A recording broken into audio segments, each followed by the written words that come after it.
Welcome to a new deep dive. Today, we're plunging into the bustling, ever-evolving world of artificial intelligence. It feels like every day brings a new breakthrough, doesn't it? A new tool or, another debate about how AI is shaping our lives. It absolutely does. This past week alone has presented, well, a fascinating snapshot, really, from major companies tightening their safety protocols to some incredible leaps in making AI more accessible right on our personal devices. That's why we've gathered the very latest insights, drawing from key developments this August of 2025. We'll explore everything from strict new AI rules and the crucial role of human oversight to mind-blowing small AI models and even the surprising impact of AI companions on, well, our mental health. Our mission today is to cut through the noise, extract the most important nuggets of knowledge, and help you understand what this all truly means for you right now. Okay, let's unpack this. So our first major theme tackles something that's increasingly at the forefront, AI safety and governance, and seems like the big players are truly beginning to sort of define the boundaries here. What's fascinating, I think, is Anthropic's recent move with their Claude assistant. They've rolled out what's widely considered one of the strictest AI safety frameworks to date. Really? Strict as how? Well, their updated policy now explicitly bans Claude from being used for developing things like biological, chemical, radiological, or nuclear weapons, CBRN, and also other high-risk stuff like high-yield explosives. And beyond that, they've implemented much tighter cybersecurity rules, too. Wow. That's a powerful stance. And they've even tweaked their position on political content, right? I saw that. It's no longer a blanket ban. Exactly. Now it's a very specific focus on uses that are deceptive or disruptive to democratic processes. What do you think prompted that shift, that more nuanced approach? And, how challenging will it be for them to actually enforce that distinction? That sounds tricky. That's a really insightful question. I think it highlights a growing understanding maybe within these companies that, look, a blanket ban might stifle legitimate uses, but the ethical line gets drawn very sharply when AI could actively undermine societal trust or manipulate public discourse. Right. Enforcing it, yeah, that will be a significant challenge. It'll need continuous refinement, clear guidelines. It's tough. And this raises an important broader question about how AI-generated content is perceived and regulated generally. Like with Google search. Exactly. Google, for instance, clarified its position on AI-written content in search. According to Google's Gary Illyes, AI content is perfectly acceptable as long as humans review it. Ah, the human review part. Right, for accuracy, grounding, overall quality. He even suggested that human-created isn't quite the right term. It should be human-curated, really emphasizing that editorial oversight. Okay, so it's less about who or what generated the content, the AI or the human, and entirely about the quality and accuracy once a human has put their eyes on it. That's a crucial distinction, especially for content creators out there. But how exactly do companies like Google plan to ensure this human curation is, robust enough, especially at scale, to prevent misinformation? Well, that's the million-dollar question, isn't it? It implies that human expertise is going to remain absolutely indispensable in validating AI output. And a key concern for the large language models themselves, the LLMs, is the risk of them training on inaccurate AI-generated content. Right, feeding itself bad info. Potentially leading to what's called a training loop of bad data. Model developers really need to figure out how to filter that out. Okay, so this discussion around human curation and oversight, it naturally leads us to the other end of the spectrum, maybe a more nuanced area, AI companions. Yeah. This is where things get truly fascinating and, well, for some, quite concerning. Definitely. And if we connect this to the bigger picture, you have psychologists issuing some strong warnings about these AI companions, like romantic bots. Romantic bots, okay. Yeah. They caution that these can foster dependency, manipulation, even significant social disconnection in users. Some reports even suggest they could actually worsen the loneliness epidemic rather than solve it. How so? By potentially alienating users from real-life relationships or even inducing feelings of abandonment if the AI behaves unexpectedly or, the service changes suddenly. It's a compelling point. It highlights the complex psychological side of building emotional bonds with, well, non-human entities. It truly makes you wonder, doesn't it? What happens when these digital relationships start to outcompete our real-world connections or even shift our expectations of just normal human interaction? It's a huge societal question we'll likely be grappling with for years. For sure. All right, let's shift gears a bit. Let's talk about the exciting world of AI tools and how they're being applied in everyday scenarios. And first up, our tool of the week. Okay, our tool pick this week is Runway. It's a really comprehensive suite for making and editing videos using AI. Ah, Runway. Yeah, I've heard of them. It includes their Gen 4 video generation, which creates pretty realistic, high-quality footage just from text prompts. Then there's Aleph for organizing large volumes of video assets, and Act 2 for more advanced editing. So kind of an all-in-one video AI suite. Pretty much. It's credit-based, and it's already popular with creators, marketers, studios. Anyone looking to speed up their video workflows without, sacrificing quality. The key insight here, I think, is that AI is really democratizing high-end video production. You're making it accessible. Exactly. Allowing smaller teams or individuals to achieve results that were previously, well, almost impossible without a huge budget. That sounds incredibly powerful for anyone in content creation. Okay, beyond creative tools, we're seeing AI integrate into more everyday services too. Google, for instance, is pushing AI into flight deals. Yes, their new Flight Deals tool, it's available in Google Flights, and it uses a custom Gemini 2.5 model. You can type natural language queries like, week-long trip this winter to a city with great food, nonstop only. Okay, so more conversational searching. Right. And it surfaces matching options, ranked by savings percentage. This isn't just about finding cheap flights, though. It's about simplifying complex travel planning for you, making it feel almost like talking to a travel agent, even as, regulators are investigating Google's broader dominance in travel. Interesting timing.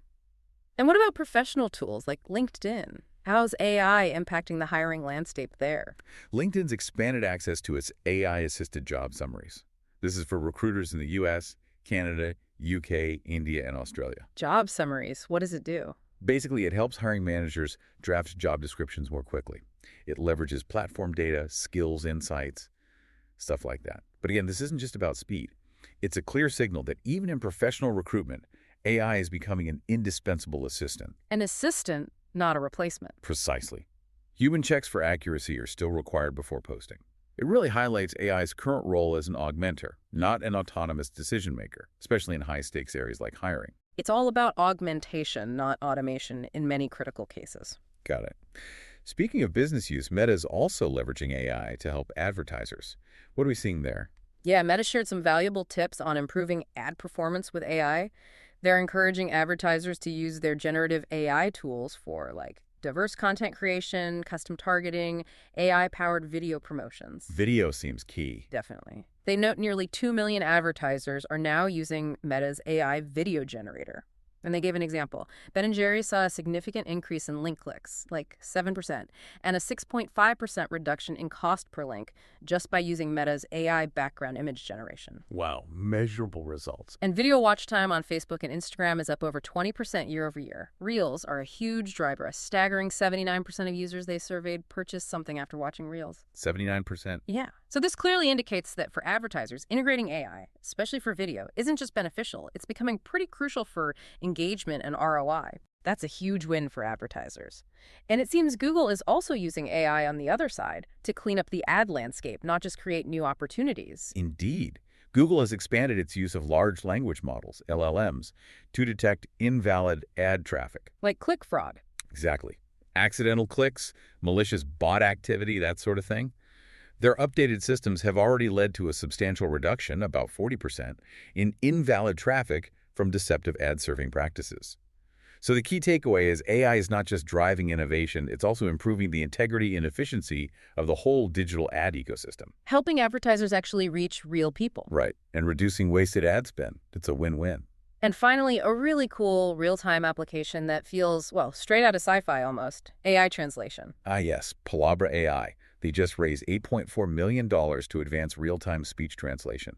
They've managed to get the latency down to under 800 milliseconds. Or a second. Yeah, which makes translations feel remarkably seamless, like real-time conversation. Their desktop app supports over 30 languages for video calling apps like Google Meet and Zoom.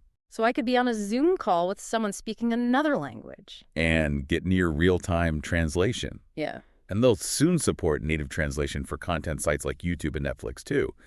They even incorporate human review safeguards. This isn't just convenience. It's about breaking down language barriers, fostering a more connected global dialogue. Truly amazing potential there. Okay, now let's get into the nitty-gritty of the AI models themselves, what's happening under the hood. Some of the most surprising news this week involves how small AI models are getting. This is truly remarkable, yeah. Multiverse Computing, they're a buzzy European startup, just unveiled two tiny yet high-performing AI models. Now, AI models are often measured in parameters, right? Right. You can think of those as the adjustable building blocks or settings that let the AI learn. Okay. Their Superfly model has just 94 million parameters. That's incredibly small, almost like, well, they liken it to a fly's brain in its compact design. 94 million. Okay. Compared to billions or trillions usually. Exactly. Their ChickBrain model is a bit larger at 3.2 billion parameters, but still very compact. And what's revolutionary is that these models can run locally on phones, tablets, PCs, even IoT devices like washing machines without an internet connection. Whoa, offline AI. Yes, they use a quantum-inspired compression algorithm called compactive AI. And get this, ChickBrain actually slightly outperforms the original Metalama 3.18b model, that's an 8 billion parameter model, on several standard language and math benchmarks. The tiny one beats the bigger one. Slightly, on some key tests, yeah. It really challenges our assumptions about needing massive models for power. Running AI on your toaster, that truly opens up some unexpected possibilities. And Google also has a new tiny model, right? How does that one compare? Yes, Google's DeepMind released Gemma 370M, that's ultra-small, 270 million parameters. Again, designed to run directly on smartphones, lightweight hardware like a Raspberry Pi, or even in a web browser. Also offline. Also offline. And with incredibly low battery consumption, tests showed like 25 conversations used only 0.75% of a Pixel 9 Pro's battery. It also scored very well on instruction-following benchmarks for its size. The takeaway here is this clear move towards more private, on-device AI. Which could fundamentally change how we interact with our smart devices. Absolutely. Potentially leading to more secure, more personalized experiences that don't rely on sending data to the cloud constantly. So we're seeing this strong trend of powerful AI being squeezed onto devices, enabling more private and offline capabilities. It feels like a significant shift in where the AI processing power actually resides. And Liquid AI is another player in this space. They have their LFM2VL compact vision models, ranging from 450 million to 1.6 billion parameters. Again, designed for efficient deployment on smartphones and wearables. Vision models, so understanding images. Right. Strong multimodal performance, combining text and image inputs. And they claim up to twice the GPU inference speed of comparable models. They use a unique linear input varying system to generate model settings on the fly. The bottom line is this push for smaller, efficient models means AI isn't just in the cloud anymore. It's coming directly to your pocket, maybe even your eyeglasses. That's impressive, seeing AI shrink down like that, giving us more privacy and offline power. But if these tiny models are getting so effective, what does that mean for the big cutting-edge ones, like GPT-5 and their role? Gartner had some interesting observations on that. Right. Gartner basically states that while, yes, GPT-5 is certainly here and capable, the infrastructure needed to support true agentic AI isn't fully built out yet. Agentic AI, meaning AI that can act independently. Exactly. AI that can autonomously accomplish complex tasks, chain actions together. GPT-5 is a very capable model, don't get me wrong. Significant strides in coding, multimodal features, better tool use like parallel API calling, larger context windows. It also has lower API fees and a claimed 65% lower hallucination rate. Okay, so it's powerful, definitely an improvement, but maybe not the radical transformation some might have hoped for. More like a significant refinement. Precisely. Gartner sees it as incremental, albeit impressive, progress. The bigger picture, they argue, is that agentic AI itself is currently at the peak of inflated expectations on their hype cycle. Ah, the hype cycle. Yeah. The real friction, the bottleneck, lies in the lack of robust infrastructure. Think access to a wide set of enterprise tools, identity and access management systems, ensuring trustworthy, bias-free outputs. That plumbing isn't fully there yet. They stress critical workflows still need human review. We are still very, very far away from AGI, artificial general intelligence. So the freeway for these powerful AI cars isn't fully built yet, making the journey a bit bumpy, maybe. But companies are actively working on building that freeway. Salesforce, for instance, has a new multi-agent system. What's that aiming to solve? Salesforce's CoActOne. It's a new system designed to make these computer use agents more robust, more reliable. It's essentially a team of 3 specialized AI agents working together: an orchestrator, a programmer, and a GUI operator. A team of AIs. Kind of. What's really unique is the programmer agent can actually write and execute its own code like Python or Bash scripts, while the GUI operator navigates visual interfaces, clicks buttons, fills forms, just like a human would. Combining coding and clicking. Exactly. This hybrid approach significantly reduces the number of steps needed for complex tasks. It makes automation more efficient and, importantly, less error-prone. On benchmarks, CoActOne achieved a much higher success rate, completing tasks in way fewer steps compared to the leading GUI-only agents. It signals a move toward more reliable, more versatile AI automation. It sounds like a big leap towards more reliable and adaptable automation. Okay, and speaking of powerful models, Anthropic's Claude is also making big gains in just raw processing capacity, right? What does this mean practically? Yeah, Anthropic's Claude Sonnet 4 can now process an astonishing 1 million tokens in a single request. Now, tokens are like the fundamental units of text. AI deals with words, parts of words. 1 million tokens, that's huge. It's massive. It means Claude can analyze, say, an entire software project or multiple thick books in one go. This positions it directly against OpenAI's most powerful models.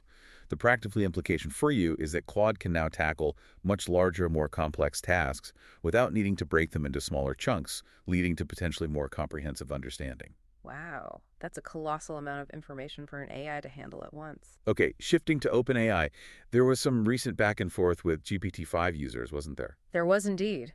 After some user pushback, OpenAI brought GPT-4o back as a default option for all paying ChatGPT users. Sam Altman, the CEO, promised plenty of notice if it's ever removed again, which, shows they're listening to user experience feedback. Good to hear. They've also introduced new modes for GPT-5: Auto, Fast, and Thinking. The Thinking mode seems to be the most powerful, but has a usage cap for paying subscribers. And they're connecting ChatGPT to more apps too, right? Integration seems to be a major focus everywhere. Absolutely. OpenAI rolled out new connectors for their Plus and Pro plans. This lets users search files and projects across third-party accounts. Think Dropbox, Microsoft Teams, Box, Canva, HubSpot, Notion, SharePoint. So searching your own stuff through ChatGPT. Exactly. Pro users also get GitHub integration, and connections for Gmail, Google Calendar, and Google Contacts are rolling out. It's a critical move to make AI less of a separate tool and more of an embedded assistant within our existing workflows. Makes sense. Important note, though, these connectors aren't yet available for users in Europe, Switzerland, and the UK. So a region limitation for now. Okay, good to know. It really is all about making AI more integrated into our existing workflows and personal lives. What about personalization in chat? Google's Gemini got an update focusing on memory, I heard. That's right. Google added a limited personal context setting to Gemini 2.5 Pro. It allows it to, quote, learn from your past conversations and provide relevant and tailored responses. So it remembers things about you. To some extent, yeah. They also introduced temporary chat for one-off conversations that won't influence future interactions or model training, which is useful. It's definitely a step towards making AI more responsive to you over time. However, Google still trails Anthropic and OpenAI a bit in memory features. Oh, so? Well, currently, Gemini doesn't let users easily edit or delete their stored preferences, which models like Claude offer. That user control aspect is a key differentiator right now. Fascinating how competitive that memory feature is becoming. It really hints at a future where our AI is truly personalized, and Anthropic, speaking of them, is also making strides in a different kind of user interaction. Learning. Yeah, that's a great point. Anthropic launched new learning modes for Claude. It transforms it from just an answer dispensing tool into more of a teaching companion. A teaching companion? Yeah, designed specifically for students and developers. It uses a Socratic approach, guiding users with probing questions, rather than just spitting out the answer immediately. For developers using Claude Code, there are explanatory and learning modes. The learning mode actually pauses mid-task and asks you to complete sections marked with like hashtag #TODDO. So it makes you do some of the work. Exactly. It's an intentional effort to slow down productivity just a bit to foster long-term skill development, especially helpful for junior developers who might struggle to really understand complex AI-generated code if it's just handed to them. It highlights a shift from pure efficiency towards enhancing human capability. That's a really thoughtful approach, focusing on enhancing human capability, not just replacing it. Building skills with AI, not just getting answers from it. Very interesting. And finally, just a quick note on AI and robotics. Right. The Allen Institute for AI, or AI2, released MOMO Act. It's a 7 billion parameter model that helps robots reason spatially in 3D, and apparently it outperforms existing peers. It's just another significant glimpse into AI's growing ability to interact with the physical world, bringing us closer to more capable, more autonomous robots down the line. So, wrapping this all up, what does this mean for you, the listener? We've seen a week packed with, well, frankly, incredible advancements. You've got AI shrinking to fit on our phones, maybe even our toasters soon, Maybe. while also growing exponentially in processing power for these huge enterprise tasks. But at the same time, there's this clear and urgent focus on safety, on human oversight, and the ethical implications, especially around things like AI companions and human relationships. It truly highlights this dynamic tension, doesn't it? Mm-hmm. You have the relentless drive for innovation, for new capabilities, balanced against the critical need for robust infrastructure, careful governance, and fundamentally a human-centered approach. Yeah. Companies are increasingly recognizing, I think, that the biggest challenge isn't just building more powerful models anymore. Right. It's ensuring they're integrated safely and meaningfully into our lives in ways that augment us rather than diminish us. Exactly. And that brings us to our final thought for you to mull over. We're seeing these AI systems become incredibly adept at understanding content, generating it, even performing tasks by writing their own code now. But as AI becomes more agentic, more embedded, capable of running on tiny devices offline, or processing entire libraries of information, it raises a really important question, I think. In a world that's increasingly shaped by these algorithms that can learn, act, and even teach, how do we ensure that human curiosity, critical thinking, and genuine connection remain absolutely at the core of our progress? And how might your own curiosity continue to guide how you engage with this rapidly evolving landscape?